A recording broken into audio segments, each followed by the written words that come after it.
If you work across time zones, borders, and cultures, this is the show for you. This is Leonardo from Shanghai, and welcome to International Business Podcast. Today we discuss expats. To learn more about each guest joining me today, please refer to the show notes. Expats are crucial for global companies as they bring diverse perspectives, specialized skills, and cultural insights that enhance international operations. They have a first-hand experience in local markets, which helps companies navigate cultural nuances, improve communication, and build relationships with clients and partners. Gabor is an intercultural leadership coach, consultant, speaker, and author specializing in East-West executive assignments.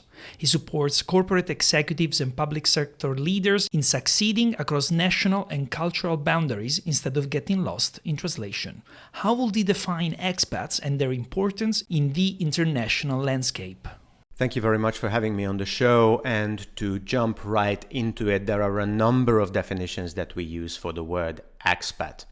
The term itself comes from ex patria, which means outside of your country, and it became widely known in the 19th century Europe, where European countries sent people all over the world. And this is why very often we call anybody who works away from their country an expat or an expatriate. But there is a better defined corporate term, which basically means somebody works in a given country, but they are paid by their headquarters and they report directly to their headquarters. So this is a narrower definition of expats, and this is one of the reasons why they are so important. So if we look at the country that hosts many expats, they are a very important source of income. Not only because they don't rely on the local economy for their salaries and benefits, these are paid by another country, by the headquarters, but also because they get quite substantial budgets. Some people estimate that an expat spends about $1 million a year in the given country. They get budgets for their flat, for their transportation, medical expenses, education for their kids, and more, which all benefits the local economy that hosts the expats. Now, cities and countries that have international ambitions, they can also rely on expats as a source of information, as a source of international networks, information about international opportunities, and so on.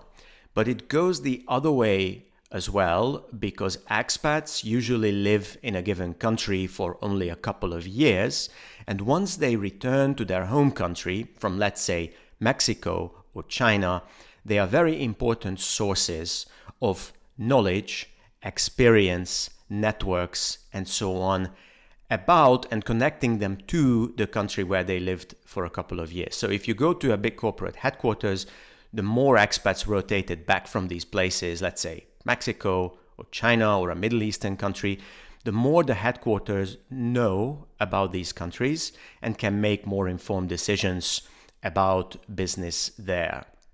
Managers who work abroad as expats receive support from employers in technical skills, but much less in preparing for another country's habits, culture, laws, and daily practices. How can they improve this preparation? Yes, I know that expats and international business people are often accused of not being informed enough about international cultures or the cultures of the countries where they do business, but we have to be a little bit kinder with these people and put their activities into the context of how business works. So if you look at expats, for example, the overwhelming majority of people who move to a given country, and I spent most of my career advising either European executives to work in and with Asia or Asian executives to work with the West, predominantly Europe.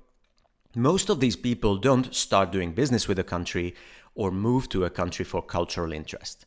They want to build careers in those places, and they want to exploit opportunities, basically. They want to find better markets, resources, workforce, and so on. Also, they usually spend, even if they move to the given country, they usually spend about 2 to 3 years. So that is not enough for genuine cultural immersion. Now, What we have to understand is wherever an expat moves. So, for example, we look at a German executive working in China, or we look at a Japanese executive moving to Germany, they seldom work with a given culture. So they are not exposed to only the local culture, but since they usually work in some kind of regional arrangement, they have to deal with people from all over the region. Let's say this imaginary European executive would work not only with Chinese people in China, but would travel all over the Asia Pacific. This imaginary Japanese executive in Europe would do the same in the European, Middle East, maybe North African region. So the time that they spend there is far from enough to be exposed to all of these cultures, the languages, the business habits, even the climate and the food. So we shouldn't blame them for living in a little bit of a bubble. The culturally relatively neutral spaces of office buildings, of hanging out with people who speak their own language or speak in an international language like English with each other.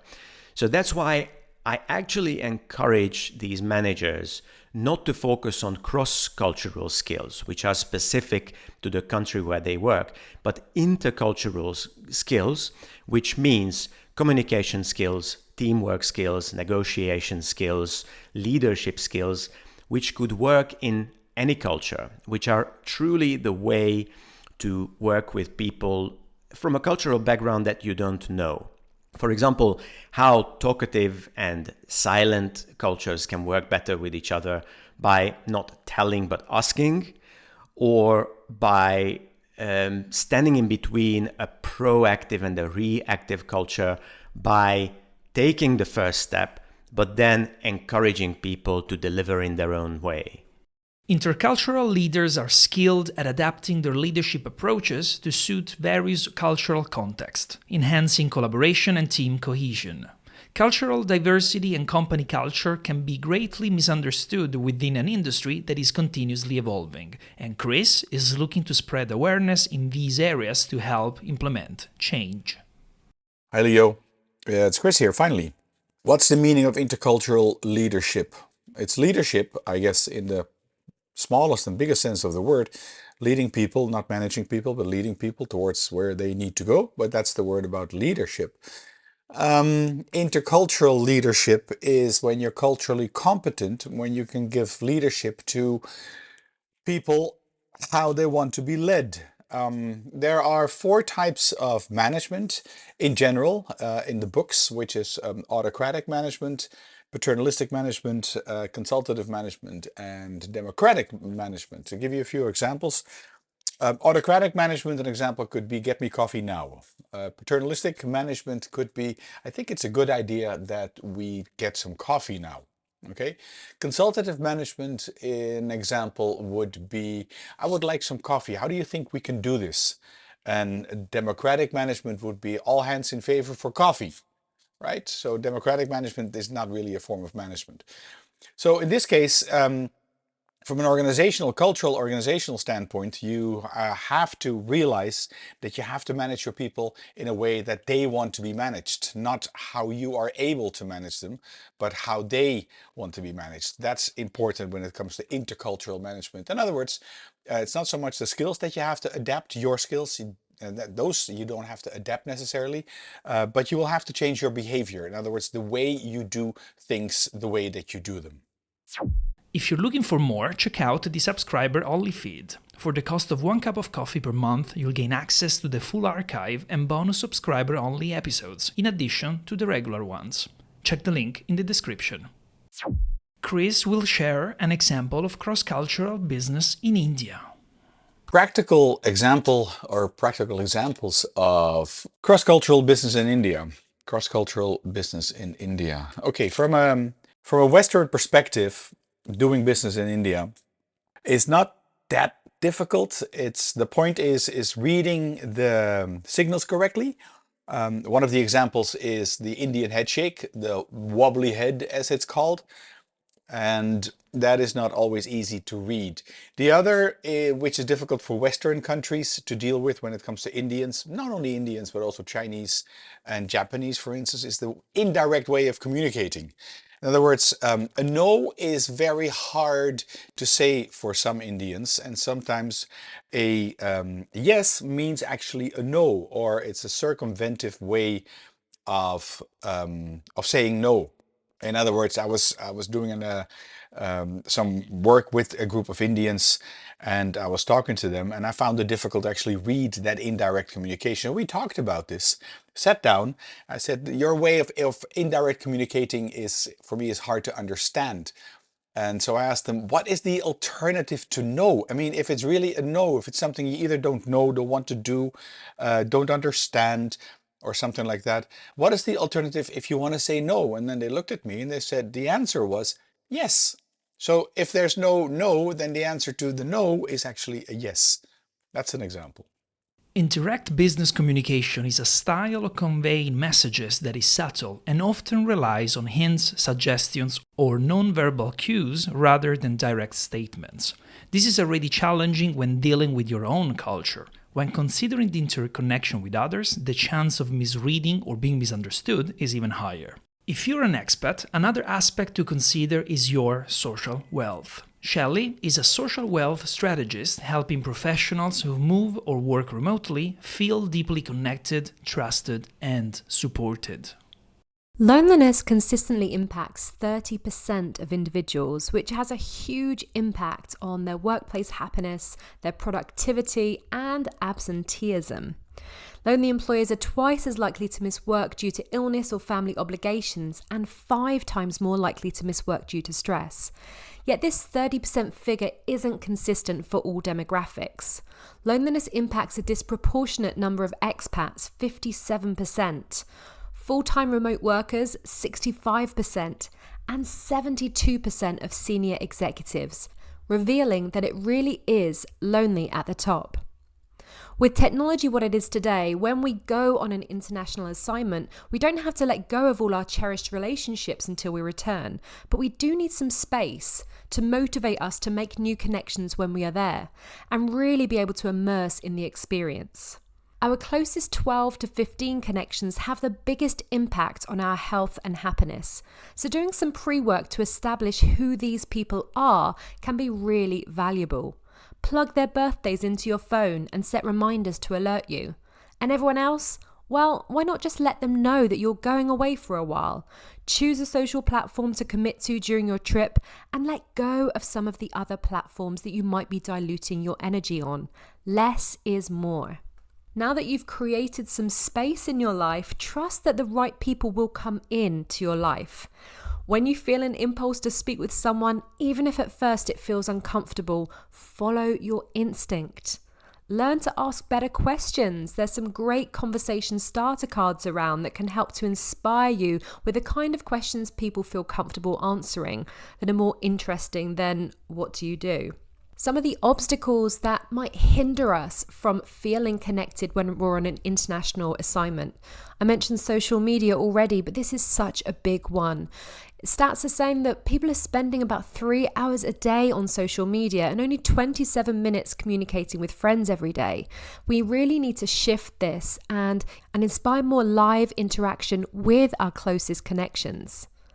Time, well, this kind of links back to the social media one, but time is a big one, especially if we've got a big job working on an international assignment and maybe the hours aren't quite 9 to 5. Another big obstacle to staying connected is that we make things up. When we haven't got the full picture, our brain is naturally wired to kind of join the dots in the middle and make something up that isn't actually anywhere near the truth. And another obstacle that can stop us staying connected is self-care. When we're working really hard and we're not looking after ourselves, we maybe don't feel as compelled to reach out as we otherwise would. So I'm going to leave you with 3 strategies to help you stay connected when you are on an international assignment. Disconnect to reconnect. I challenge you to take a 2-week social media break. To prepare for this, maybe let a few people know that you're going to do this. And during this 2-week period, just use that time to reconnect with yourself. Mapping your people is a second strategy, and remember, starting with those crucial 12 to 15 key players in your life. Some of them may live near you usually, some of them may not. Some of them may be close friends that you've stayed connected with throughout the years. Some of them may be people that you've actually let go of, but you want to start inviting back in. Maybe they live closer to where your international assignment is based, and you want to reconnect and rekindle that relationship whilst you're there. And the third strategy: reconnect, join, or host. Reconnect with some of those people that came up for you when you had your social media disconnection or started doing your people mapping. Join. Think of the things that you like to do and the groups that are available. Maybe that's within your organization or outside of it. Maybe that's a gym or a sports club. Or maybe that's a hobby that actually you haven't done for a while. Or host. Is there a group that you would like to bring back together? Maybe former colleagues or a cohort or a friendship group that you've been part of. Why not consider bringing them together in a virtual space and host them? Let them know what you're up to and find out where they're at in their lives. Let's return to Gabor. Last year, he wrote the book Dragon Suit, The Golden Age of Expatriate Executives in China, based on interviews with China-based corporate executives over 5 years. Are expats in China still relevant in 2024 and beyond due to the recent Chinese economic turmoil? Yes, I actually think that expats might be more important in a time like this when China and the rest of the world struggles to connect with each other than before. And let me explain why. So decoupling and trade wars make better news stories than the daily reality of business. But people still need cars, still need pills, still need furniture. And business finds a way around the political obstacles, will still attend meetings, negotiate contracts, make and package goods, put them in containers and ship them elsewhere. So to make it more concrete, let's take a couple of examples. Let's say there is a European automotive or chemical company that works in China, and right now they find it harder to source anything, including spare parts, materials, or even know-how from outside of China, then create the finished goods like cars and pills, and then export them from China to other markets. So some multinational companies went for a strategy called China for China, which basically it means they source locally, manufacture locally, and sell to the local markets. For specific reasons, other international companies in China chose another strategy, and they relocate some of their capacity, whether it's research and development or manufacturing, usually relocate within Asia. And what I try to point out in the last chapter of Dragon Suit is that doing business in China doesn't necessarily equal doing business with China. If a German company relocates some of their capacity to the Middle East, or a French company to Cambodia, they might actually be able to work with their previous Chinese clients or suppliers in these new locations because Chinese companies are internationalizing as well. And expats are in the middle of these very exciting new dynamics. So obviously, expats who have previous China experience are going to be in a much better position to negotiate these deals outside of China with Chinese companies than somebody who doesn't have experience. Many of the expats who spent an extensive amount of time in China actually speak the language. They are used to negotiating with Chinese clients or even have personal contacts in these companies. So in a way, it can still be business as usual, but the new reality also forces Western companies, Japanese companies, Singaporean companies, and so on, to rethink their China strategies. Because on one hand, it is not true that companies from advanced economies are a source of superior know-how and methods anymore, or technology. But on the other hand, it's also not true that China is the career booster for the most talented expats like it used to be when its GDP grew at double digits a year. Now, advanced economies must do business with China in the way that they used to do business with each other for a very long time. It's not technology transfer, it's more like technology exchange. And the expats are obviously going to be in the middle of this dynamic, and they have to rethink their leadership strategies as well. As we wrap up this episode on the expat experience, I hope you've gained valuable insights into the challenges and triumphs of living abroad. Whether it's navigating cultural differences, building new communities, or finding a sense of belonging, every expat journey is unique. If you like the show, please leave a review. And if you'd like to come on the show, connect with me on LinkedIn. That's it for today. Cheers.